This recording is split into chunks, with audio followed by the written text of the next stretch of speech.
Spiritual awakening versus emotional comfort. What you're really seeking. Right now, are you seeking spiritual awakening or just emotional relief from a life that feels overwhelming? That question matters more than it sounds. Because in a world that feels unstable, loud, and endlessly demanding, comfort becomes incredibly attractive. Anything that soothes the anxiety, quiets the pressure, or helps you get through another day can feel spiritual. It can feel like growth. It can feel like healing. But spiritual awakening is not the same as emotional relief. Relief makes life more tolerable. Awakening changes how you see it. Relief calms what hurts. Awakening exposes what's been shaping you all along. And here's where many people get confused.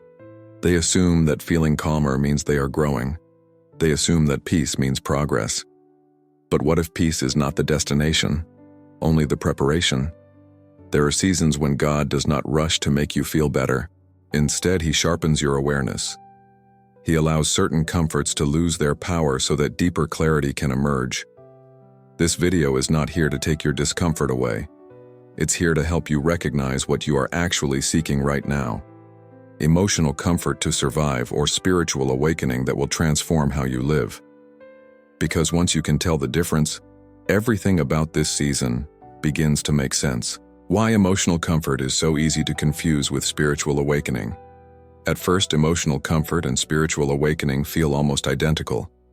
Both can bring relief. Both can quiet anxiety. Both can make you feel less alone.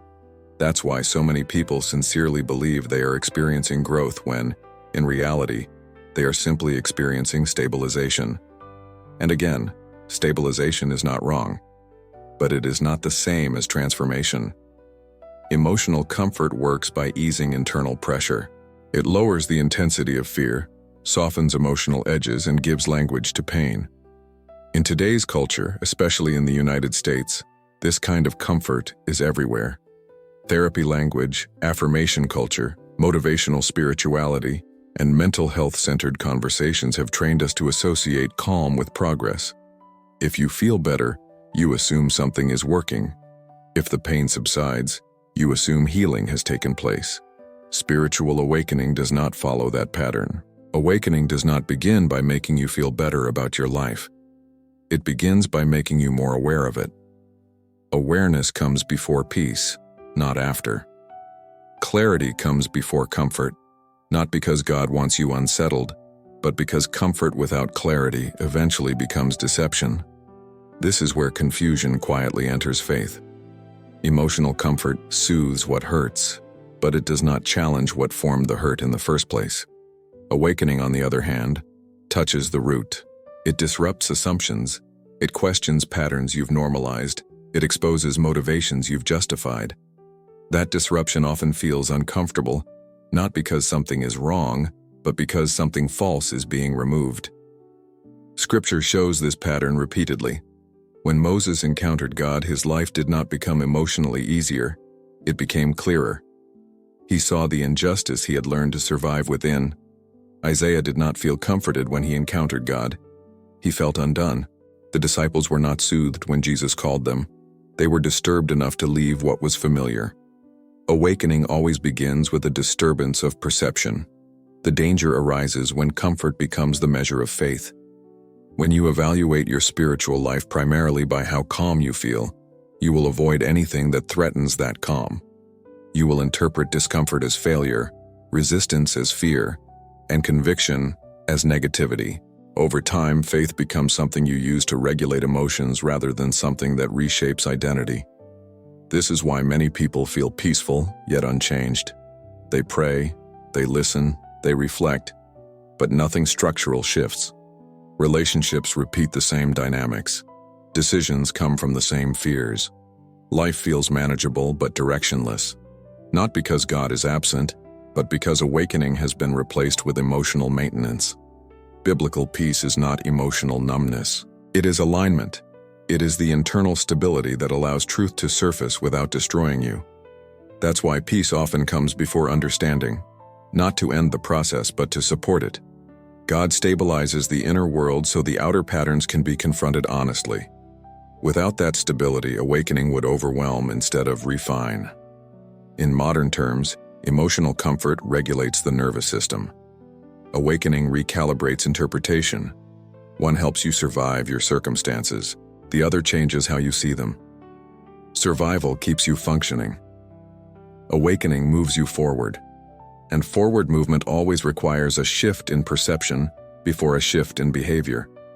This distinction matters deeply in confusing seasons. When life feels uncertain, reassurance becomes addictive. Anything that reduces tension feels like truth.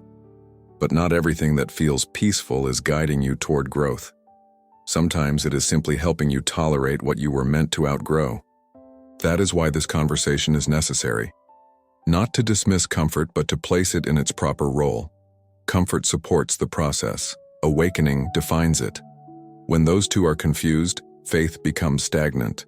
When they are separated, clarity begins to emerge. You stop chasing relief and start recognizing invitation. You stop asking why you feel uncomfortable and begin asking what is being revealed. Attention must be paid here, because this is the fork in the road. One path leads to better coping. The other leads to deeper transformation. They feel similar at first, but they do not end in the same place. And recognizing which one you are actually walking determines everything that follows. Why God allows confusion before awakening. Confusion is one of the most misunderstood experiences in faith. We tend to treat it as a problem to eliminate, a sign that something has gone wrong, or proof that we are failing spiritually. In reality, confusion often appears not because God is absent, but because old frameworks are no longer sufficient. What once explained your life can no longer contain what God is revealing. This is why confusion so often precedes awakening. Before perception can shift, familiar interpretations must lose their authority. God does not simply add new understanding on top of old patterns. He loosens the patterns themselves. And that loosening feels disorienting. Scripture gives language to this process clearly in Romans 12:2. Do not conform to the pattern of this world, but be transformed by the renewing of your mind. Transformation is not described as emotional comfort. It is described as a renewal of perception, a restructuring of how reality is interpreted. And renewal always requires disruption. You cannot renew what you are still clinging to. Confusion appears when the mind is no longer able to rely on automatic answers. You pray the same way, but the words feel thin. You apply the same logic, but it no longer settles you. You seek reassurance, but it doesn't land the way it used to. This is not regression. This is exposure. The mind is being invited to release conformity, not just to the world, but to its own familiar spiritual habits. In American culture especially, confusion is something we try to manage quickly. We label it anxiety, stress, or burnout, and immediately search for strategies to calm it down. While care and support matter, there is a danger in resolving confusion too quickly. When confusion is prematurely numbed, awakening is delayed. God often allows a season where clarity is suspended so that deeper awareness can form. Think of how sight adjusts in darkness. At first you see less, you feel disoriented, but if you stay still long enough, perception sharpens, shapes emerge, depth returns. The problem was never the darkness. It was the impatience to see immediately. Awakening works the same way. Confusion is the adjustment period where perception recalibrates. Biblically, God rarely explains first. He reveals. Revelation unsettles before it instructs. Abraham is called without a map. The disciples are asked to follow before they understand. Paul is blinded before he sees clearly. In every case, confusion is not punishment, it is preparation. Here is the critical point many miss. God allows confusion not to weaken faith, but to detach faith from false certainty. Certainty feels strong, but it can be shallow. Awakening requires humility, the willingness to admit that previous interpretations were incomplete. Confusion creates that humility. It creates openness. It interrupts spiritual autopilot. When confusion is resisted, people retreat into comfort. They seek messages that reassure rather than reveal. They look for certainty instead of clarity. But certainty freezes growth. clarity evolves. God is not interested in making you certain at the expense of truth. He is interested in renewing your mind so that you can discern what is good, acceptable, and perfect, as Romans 12:2 continues. This is why confusion often feels lonely. Familiar language no longer fits. Old spiritual identities feel unstable. You may feel like you've outgrown certain answers but haven't yet received new ones. This in-between space is uncomfortable, but it is deeply intentional. It is the space where conformity breaks and discernment begins. If God removed confusion too quickly, awakening would never complete its work. You would settle back into borrowed beliefs, inherited language, and automatic reactions. Confusion keeps you from rushing backward. It slows you down long enough to notice what is actually being reshaped. So when confusion appears, the question is not, how do I get out of this, but what is no longer working? What interpretation has lost its power? What belief is being loosened? What certainty is being challenged?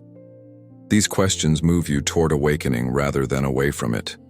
Attention is required here because this moment determines the direction of your faith. You can numb confusion and remain stable, or you can stay present and become transformed. One preserves comfort, the other renews the mind. And renewal, while slower and quieter, produces a depth that comfort alone never can. This is why God allows confusion before awakening, not to unsettle you permanently, but to make space for a truer way of seeing. Confusion is not the enemy of faith. It is often the doorway through which awakening begins. How awakening changes. Real-life choices, relationships, and direction. Spiritual awakening is not an internal feeling that stays contained within your private world. When awakening is real, it does not end in reflection. It moves outward into choices. It begins quietly, but it never remains invisible. The first thing awakening changes is not your circumstances, but how you decide within them. Before awakening, many choices are driven by emotional regulation. You choose what feels safest, what reduces tension, what keeps relationships smooth, what avoids disappointment or conflict. These decisions are not immoral, they are protective, but they are reactive. They are shaped by what you are trying not to feel rather than by what you are being called to become. Awakening shifts that center. Once perception changes, decisions are no longer made primarily to preserve comfort. They are made to preserve alignment. Alignment with truth, with integrity, with the deeper direction forming beneath the surface. This is why awakening often creates internal friction before external clarity. You begin to sense that certain options no longer fit, even if they still work. This is especially noticeable in relationships. Before awakening, relationships often function around mutual regulation, unspoken agreements to keep things predictable, manageable, and emotionally contained. After awakening, those agreements feel constricting, not because the relationship is wrong, but because the version of you that sustained it is changing. You may find yourself less willing to over-explain, less eager to rescue, less able to maintain closeness at the cost of honesty. This shift can feel unsettling because it introduces tension where there once was ease. But ease is not the same as health. Awakening does not make you harsher, it makes you clearer. You stop performing stability and start embodying truth. And truth, when lived rather than discussed, always reorganizes relationships. Direction changes next. Before awakening, direction is often chosen by elimination. You rule out what feels too risky, too uncertain, too disruptive. Life becomes a series of adjustments rather than movement. Awakening introduces a different logic. Instead of asking, what will keep things under control, you begin asking, what aligns with who I am becoming? That question is quieter, slower, and far more demanding. In American culture, where productivity and clarity are highly valued, this phase can feel uncomfortable. You may appear less decisive to others, even as you are becoming more discerning internally. Awakening does not rush decisions. It deepens them. It replaces urgency with accuracy. What once felt obvious now requires examination. What once felt necessary may no longer feel true. This is where many people misinterpret awakening as regression. They think they are losing confidence when they are actually losing impulse. They think they are becoming passive when they are becoming intentional. Awakening removes the need to react quickly. It replaces reaction with response. And response always takes longer because it involves awareness. Even practical choices begin to shift. How you spend time, what conversations you engage in, what obligations you accept, what ambitions still feel alive. These changes often happen without dramatic announcements. You simply stop moving toward what no longer resonates. And that quiet withdrawal can be more disruptive than any visible rebellion. What makes this stage difficult is that the old metrics no longer apply. Success is no longer measured by approval, stability, or emotional ease. But the new metrics are not yet fully visible. You are choosing from a place that is forming, not finished. This is why awakening requires trust, not blind trust, but trust in the process of becoming clearer before becoming certain. Interest grows here because awakening answers a question many people are afraid to ask. Why does my life still look functional, but feel misaligned? The answer is not failure. It is transition. Awakening reveals misalignment not to shame you, but to redirect you.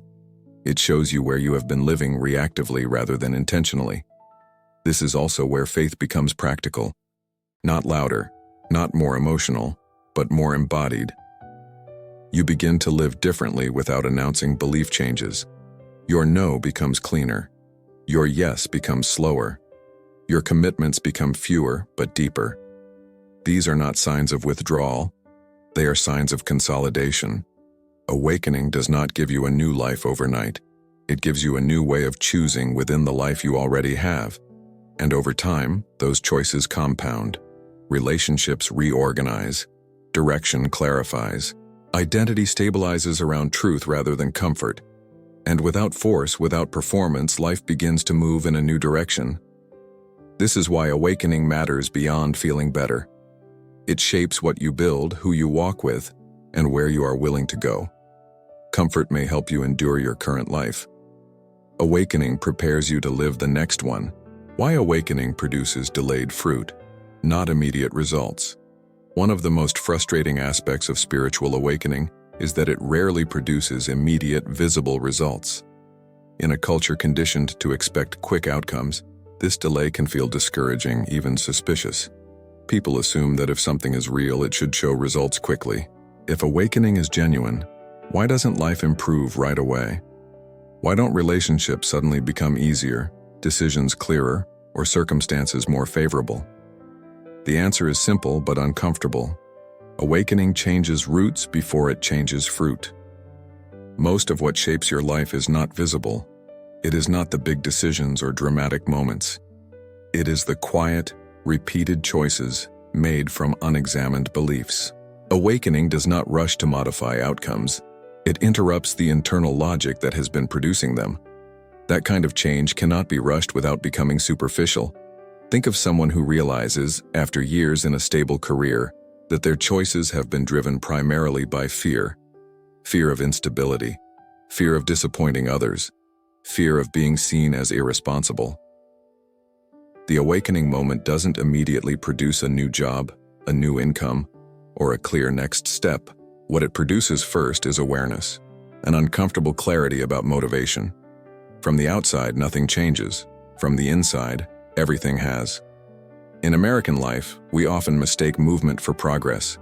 As long as something is happening, we feel reassured. Awakening resists that impulse. It slows you down so that you don't rebuild the same life with new language. Without that pause, people leave one situation only to recreate the same patterns somewhere else. Delayed fruit is protection, not punishment. Scripture reflects this pattern consistently. Seeds are planted long before harvest is visible. Growth happens underground, unseen, uncelebrated.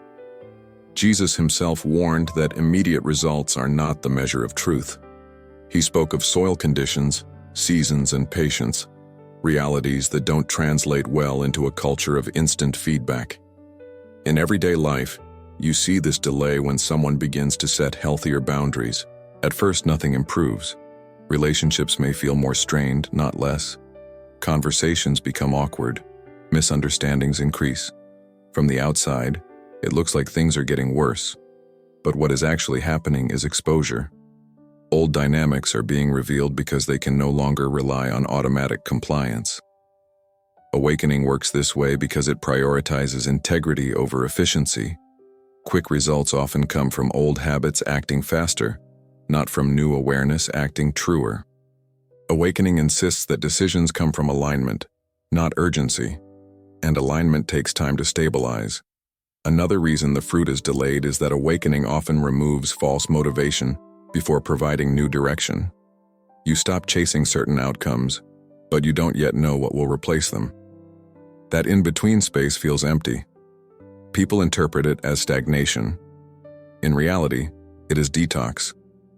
Old drives are losing power so new ones can emerge without competition. This delay also tests what you truly value. If you only wanted awakening for better outcomes, you will grow impatient. But if you wanted awakening for clearer sight, you will recognize the delay as confirmation, not contradiction. What is forming beneath the surface is not just a different life, but a different way of choosing life. Over time, the fruit does appear. But when it does, it is quieter and more durable than expected. Decisions feel simpler, not because options disappeared, but because misaligned options no longer attract you. Relationships reorganize without force. Direction clarifies without pressure. These changes don't announce themselves, they accumulate.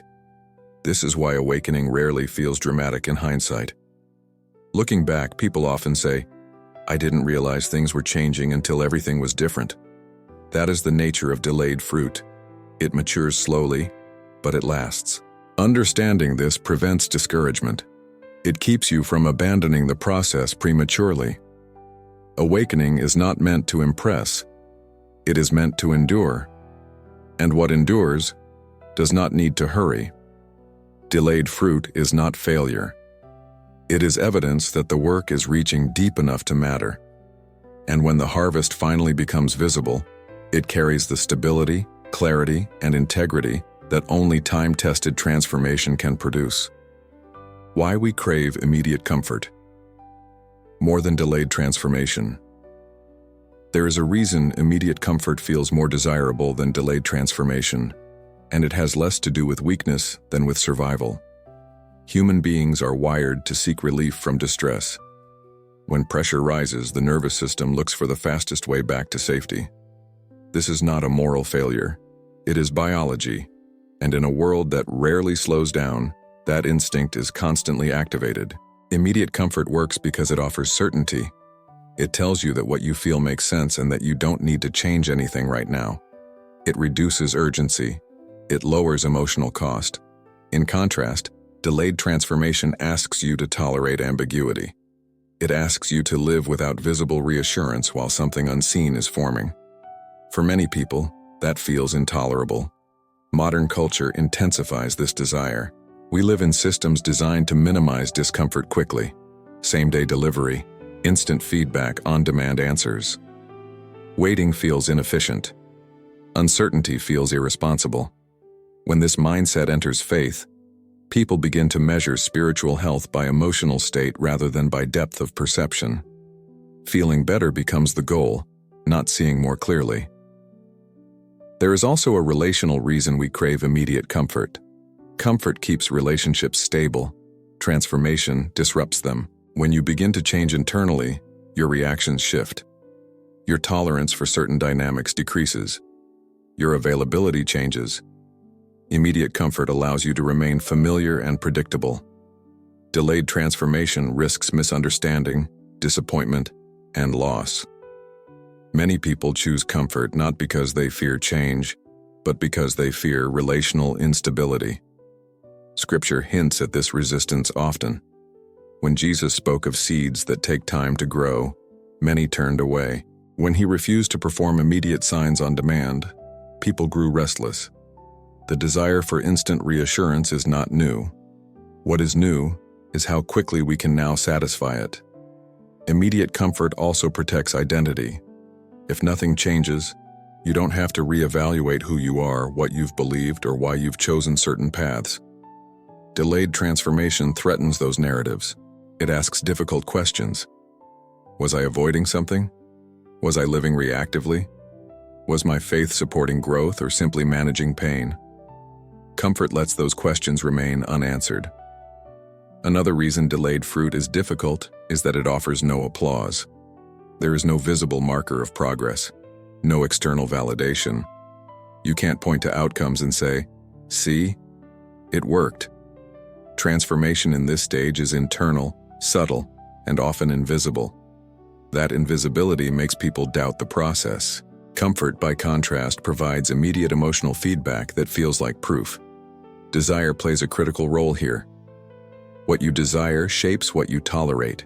If your deepest desire is relief, you will abandon any process that increases discomfort, even temporarily.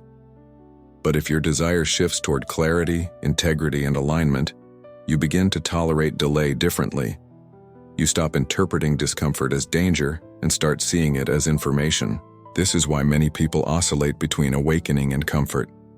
They touch awareness, feel unsettled, then retreat back into reassurance. Not because awakening was wrong, but because desire had not yet matured.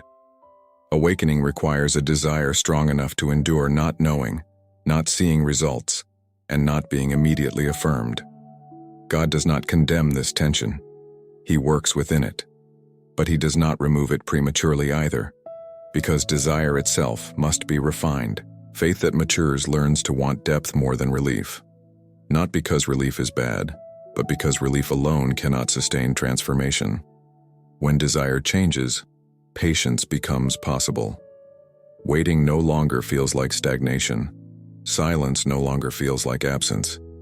The absence of immediate results no longer feels like failure. It feels like formation. Understanding this helps you be honest about what you're truly seeking. Are you looking for something to ease the pressure of life as it is? Or are you willing to endure a season where comfort decreases so clarity can increase? That question is not meant to shame you. It is meant to orient you, because whatever you desire most will determine what you choose next. And those choices, repeated quietly over time, will shape the life that eventually emerges. Why this craving brings us right to the edge of decision. There comes a point in the awakening process where desire can no longer remain abstract. It stops being a preference and becomes pressure. You can no longer quietly consume comfort without noticing the cost. You can no longer postpone clarity without feeling internal resistance. This is the moment many people describe as standing at the edge, not because something dramatic is about to happen, but because something must be chosen. This is why the tension intensifies. Desire pulls in two directions at once. One direction promises relief, familiarity, and emotional safety. The other promises alignment, integrity, and truth, but without guarantees. The closer you move toward awakening, the harder it becomes to pretend these two paths are compatible. That realization brings you to the threshold of decision. Up to this point, many people live in what feels like spiritual neutrality. They listen, reflect, and resonate, but nothing is required of them. Awakening, however, does not remain observational. Eventually, it asks for consent. Not loud commitment, not public declaration, just a quiet willingness to stop living divided. This is where discomfort sharpens. The nervous system wants resolution. The mind wants certainty. Relationships want predictability. But awakening asks for honesty. It asks you to admit that certain comforts have been substitutes, not supports. That admission feels risky because it removes familiar coping strategies without immediately replacing them. In everyday life, this moment often shows up subtly. Someone realizes they can no longer agree just to keep the peace. They notice that their old ambition no longer motivates them, but no new one has taken its place. They sense that a relationship dynamic feels wrong, yet they don't know how to address it. Nothing has changed outwardly, but inwardly, the tension becomes unmistakable. This is not confusion returning. This is clarity approaching. Scripture reflects this pattern repeatedly. Jesus often brought people to the edge before inviting them to follow.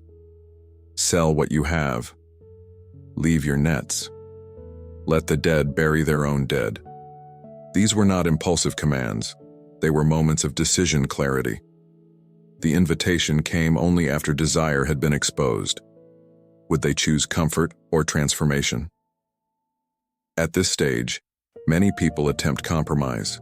They look for ways to soften the decision, to remain comfortable while claiming awakening. But awakening resists negotiation, not harshly, not impatiently, but firmly. It does not allow you to move forward while holding on to what defines the past. That is why this stage feels like pressure. Something must give. What makes this moment especially difficult is that the decision is rarely dramatic. There is no clear before and after marker. Often, the decision is internal and almost invisible. It sounds like, "I will stop rushing clarity," or "I will stop numbing this tension," or "I will no longer interpret discomfort as danger." These are not resolutions others applaud, but they are turning points nonetheless. This is also why many people retreat here. Not because they lack faith, but because the cost finally feels real. Comfort asks for nothing. Awakening asks for alignment. And alignment always requires letting go of something that once worked. The closer you get to decision, the more obvious the trade-off becomes. Desire matures in this moment. It stops asking, "What will make me feel better?" and starts asking, "What is worth becoming?" That shift is subtle, but decisive. Once desire changes, decision follows naturally. Not quickly, but inevitably. God does not force this decision. He waits, not passively, but attentively. He allows the tension to remain long enough for desire to reveal itself, because decisions made under pressure but without desire rarely last. But decisions made from clarified desire endure. Standing at this edge does not mean you are late or behind. It means you are precisely where the process was always meant to lead. This is the point where faith moves from consumption to participation, where insight becomes orientation, where you stop asking what you believe and start noticing how you are living. The decision itself may feel small, but its impact compounds. One choice to honor clarity over comfort reshapes the next. One refusal to numb tension sharpens perception. Over time, the life that forms from these choices looks different, not louder, not easier, but more coherent. This is why the craving intensifies before the decision. It is not trying to break you, it is trying to clarify you. It is narrowing the path until movement becomes unavoidable, and once that movement begins, the season shifts, not because everything is resolved, but because you are no longer divided. That is what this stage prepares you for.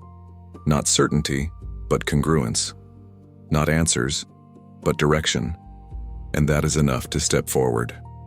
How to turn this decision into a real low-pressure choice. Most people assume that spiritual decisions have to be dramatic. They imagine bold declarations, radical changes, or irreversible commitments.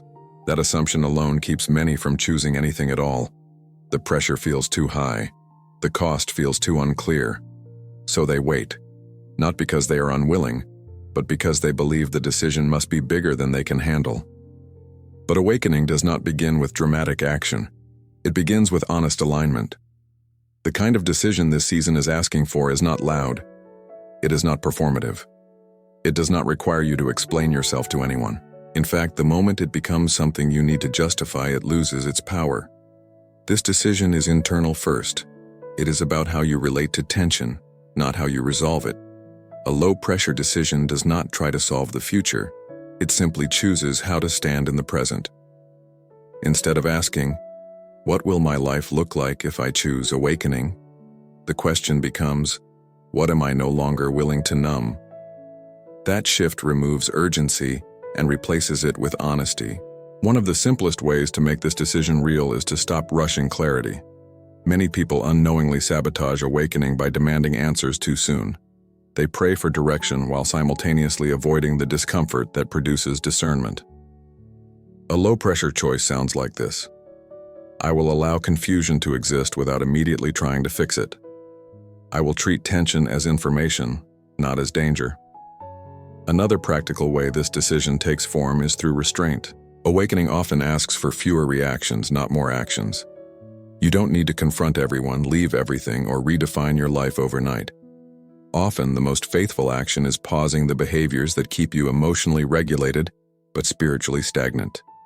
Less explaining, less overcommitting, less seeking reassurance from people who cannot give clarity.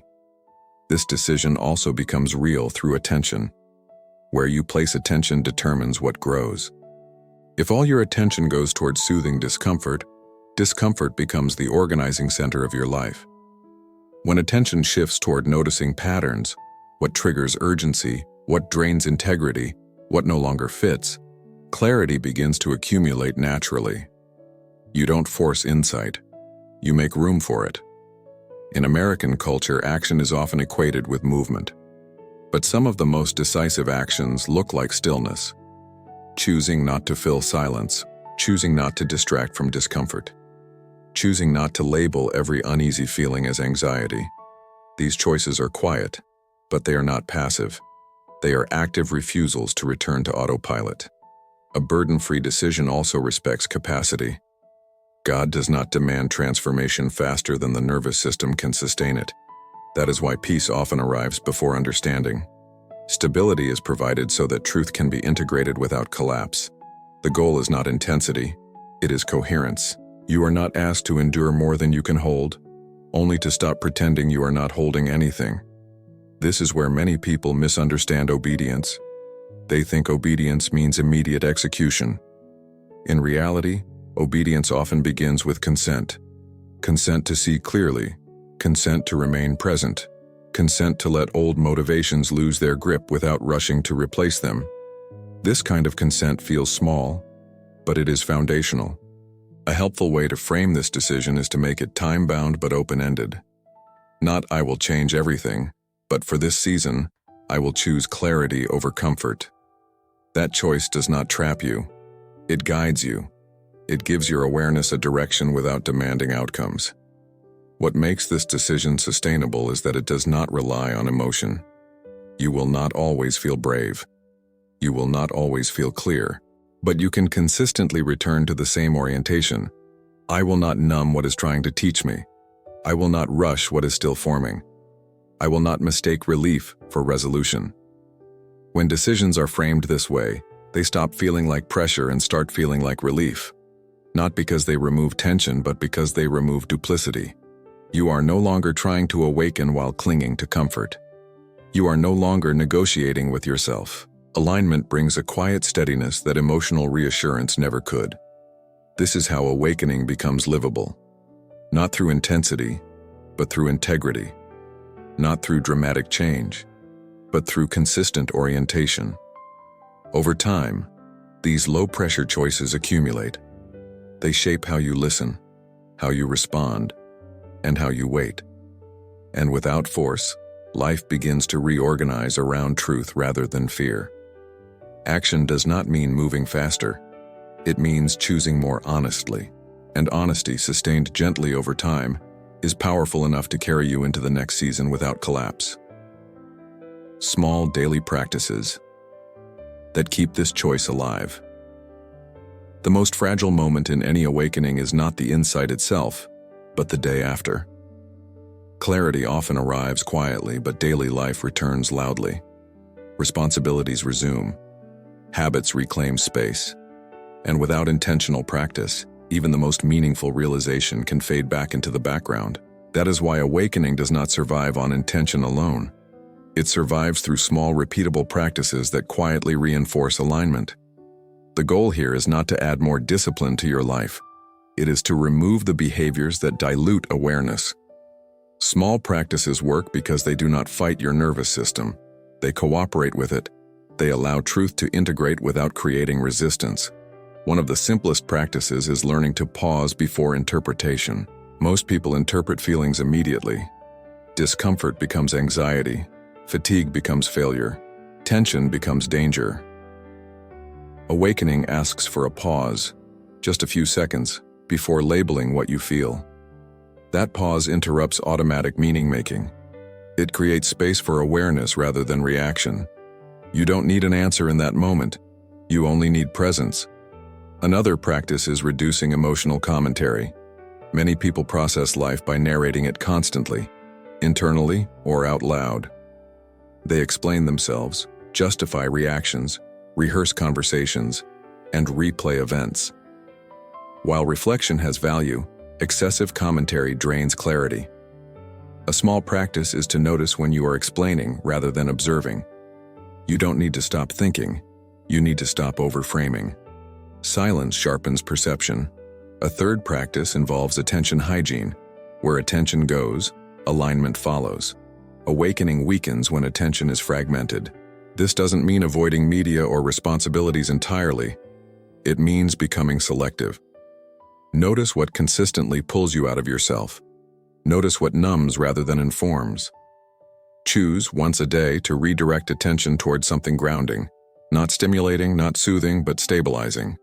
This could be a walk, a simple task done slowly, or sitting without input for a few minutes. Another powerful practice is simplifying yes and no. Awakening often brings clarity about what no longer fits, but people delay acting on it because they believe every no requires explanation. It doesn't. A small daily practice is to offer cleaner responses, fewer words, less justification.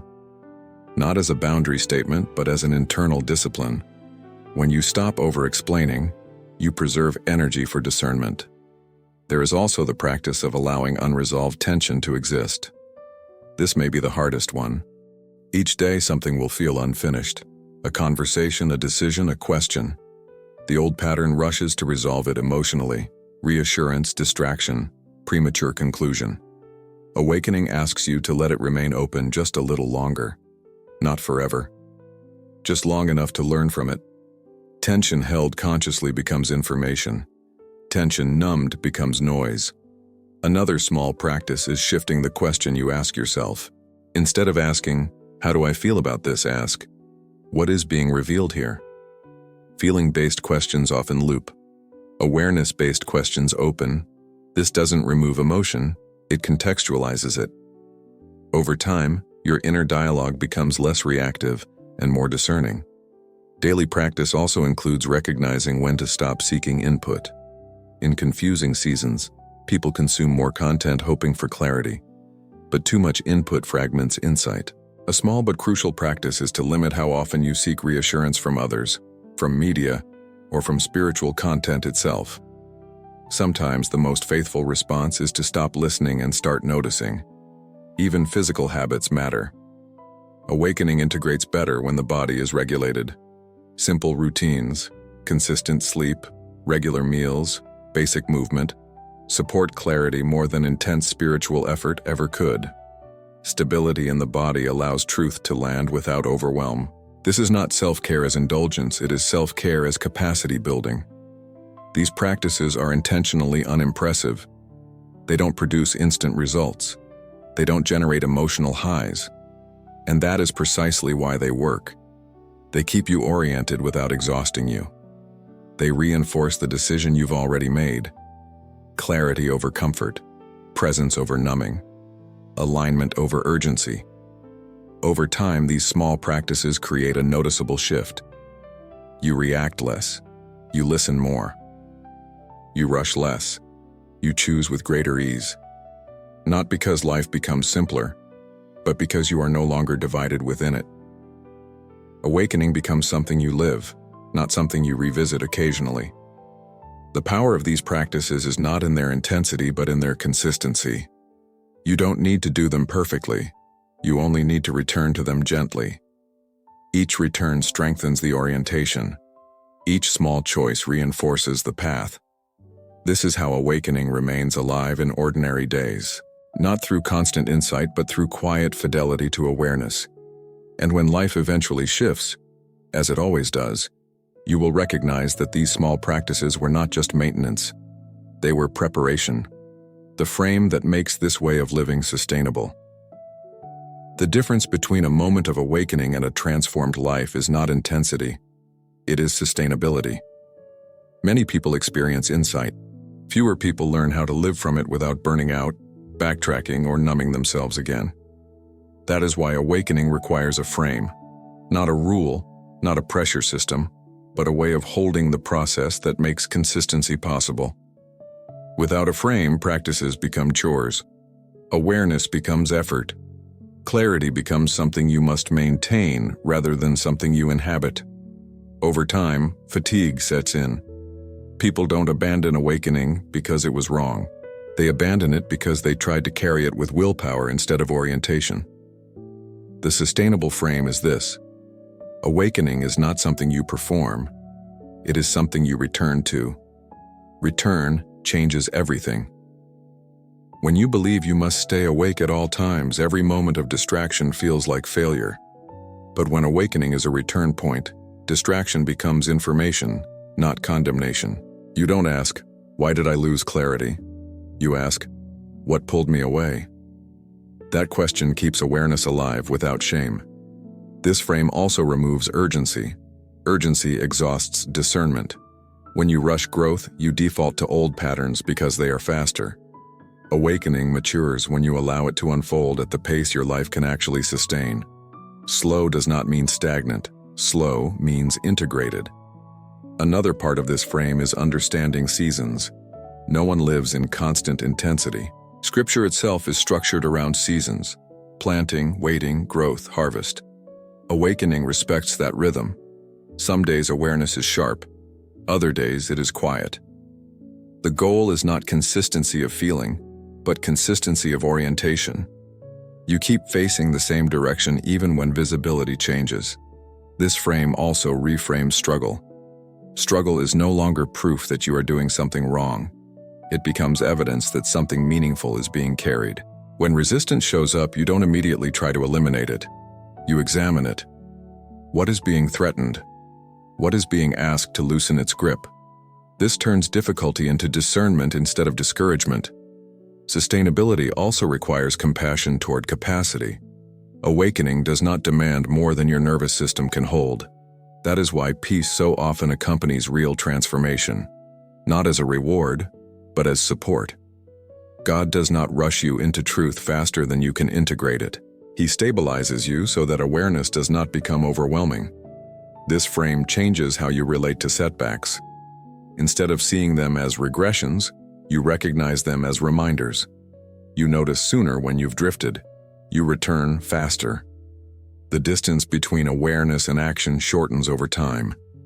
This is growth, not dramatic, but dependable. Another critical element of sustainability is relinquishing comparison. Awakening collapses when you measure your pace against someone else's outcome. Comparison reintroduces urgency, pressure, and performance. This process is deeply personal.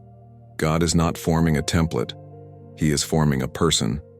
Your timeline is not a problem to solve. It is part of the design. This frame also protects joy. When awakening becomes heavy, it is usually because it has been turned into obligation. But awareness lived gently produces lightness, not because life becomes easy, but because inner resistance decreases. You stop fighting yourself. Alignment reduces friction. That reduction creates space for quiet joy, not excitement, not emotional highs, but steadiness. The most important thing this frame gives you is permission to remain human while becoming clearer. You will still get tired. You will still want comfort. You will still have days when clarity feels distant. Sustainability means you don't interpret those days as failures. You return, again and again. That return is the practice. Over time, this frame does something profound. It makes awakening ordinary. Not common, but livable. It moves from something you think about to something you inhabit. Choices feel simpler. Boundaries feel cleaner. Direction feels steadier. Not because every question is answered, but because you trust the way you are learning to see. This is how awakening lasts. Not by demanding perfection, but by cultivating return. Not by intensity, but by integration.